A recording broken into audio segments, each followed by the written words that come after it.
we are a serious threat to the power here if we can expel all these people and not.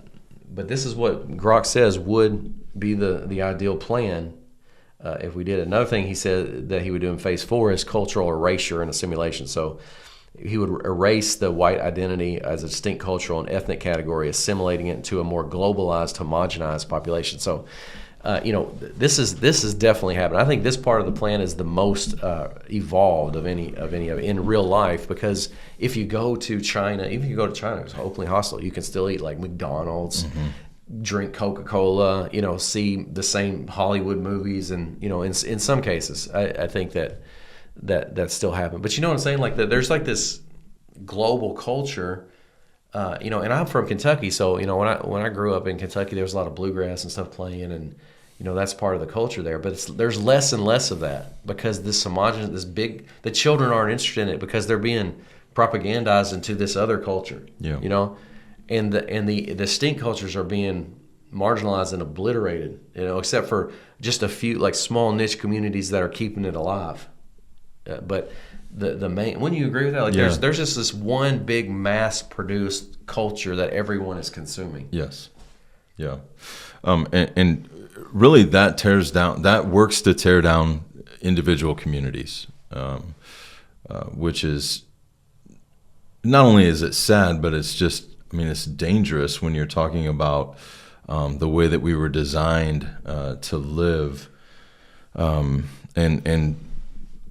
when everything is Applebee's and Starbucks and Jiffy Lube, that's just not going to end well. It's not in our best interest, and I think that it's something that we're seeing, and it's becoming more and more prevalent. You're losing the cultural relevancy of individual places and locales and communities, and it's just being replaced by this homogenized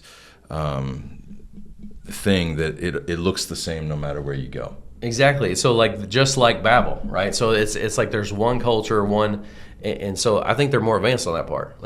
They've almost got it actually on that. But this other part that we're talking about with the illegal immigration, they're still way away from getting that.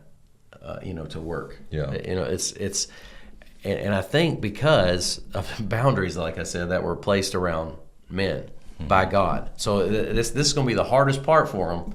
And I think that, maybe they're thinking that we won't assimilate into their Babelian thing. So they're trying to just wipe us off the face of the earth. It's like the Borg. Resistance is futile. If you don't, you're just going to be, you're going to either assimilate or be destroyed. Right. Yeah. And so, especially Americans, we have like a little bit of a rebellious streak in us, because we have something like 75% of all the guns in the world, or something. Yeah. Here, because that's what our country was based on. It was like throwing off the king of England or whatever. And so, that's why one of the reasons I think why we still retain some of the rights that we have, while these other places that we're talking about are like totalitarian states. I mean, you could be, if you post something on Facebook or something that is against the government, they'll arrest you and throw you in jail. Yeah, it's like literally true. Yeah. But the government doesn't do that here because a bunch of people will just get guns and be like, "Come and take it." You know what I mean? Yeah. And so that's good, but that God's given us opportunity, I think, to stand up against this and say this is our nation. This is ours, not yours. Because the people that want this, they're usurpers. Like they're outsiders, they're foreigners that are trying to take what our fathers built. You know what I'm saying? And we need to protect that, like for not just for the sake of our ancestors, but that's one of the 10 Commandments: honor your father and mother. If we just let these foreigners take what our fathers built, that's not honoring our father. Right. Yeah, I think we talked about this prior to recording. It should be a red flag and not to go down a rabbit hole here, but it should be a red flag, the hyperbolic way that our government reacted to the January 6th incident that happened at the Capitol. and the way that they responded to that in such outrage and hyperbole, and have since lied about what was a reality there on that day. It's because they know that if in fact we really woke up to some of these things, we are resourced to act against it.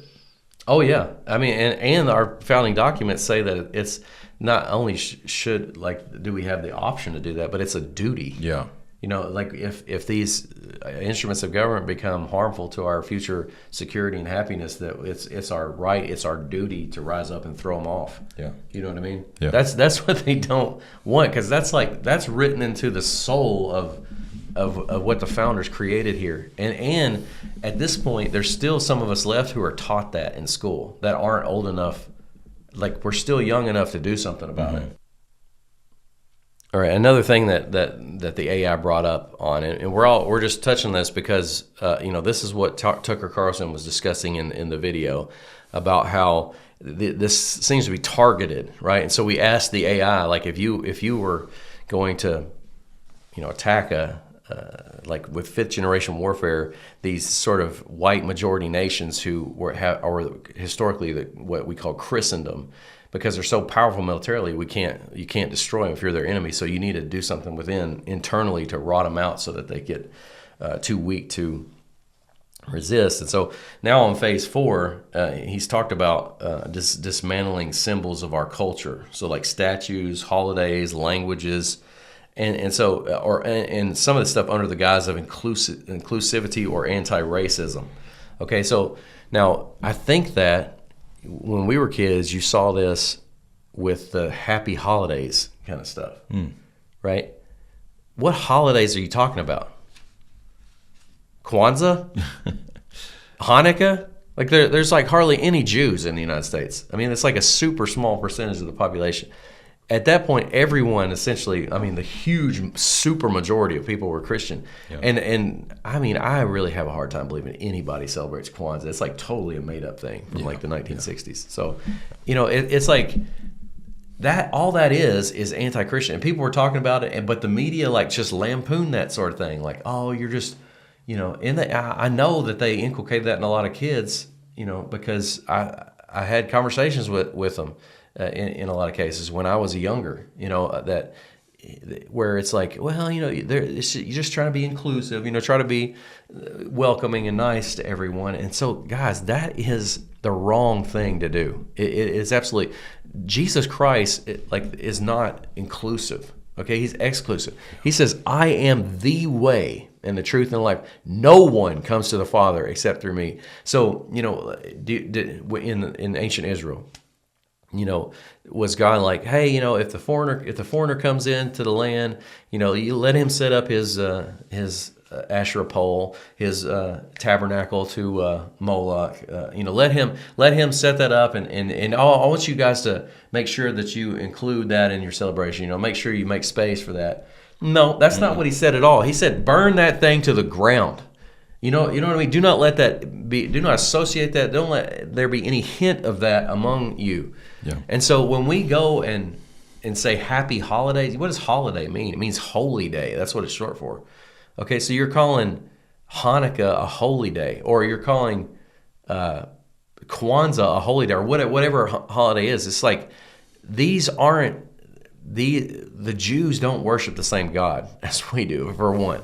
Okay, this is completely untrue, because Jesus said in John 15:23, whoever hates me hates the Father as well. And in 1 John it says, if you don't have the Son, then you don't have the Father either. Mm-hmm. Okay, so it's a different God that they worship. They have rejected God. Christ is God, and so in rejecting Him, they have rejected God. So their holidays are not holy days. They're not. Okay, Hanukkah is, I believe, in the Apocrypha, so we don't accept that as scripture here. I mean, if you're Roman Catholic, maybe you do, but we don't. So that it's not a holy day. So don't say happy holidays. If you're with people, say Merry Christmas. Make it a intentional part of your dialogue with people just to say Merry Christmas. I do, I do, and almost everyone says Merry Christmas back. I've never gotten into an argument with anybody about it. No. You know, people aren't gonna.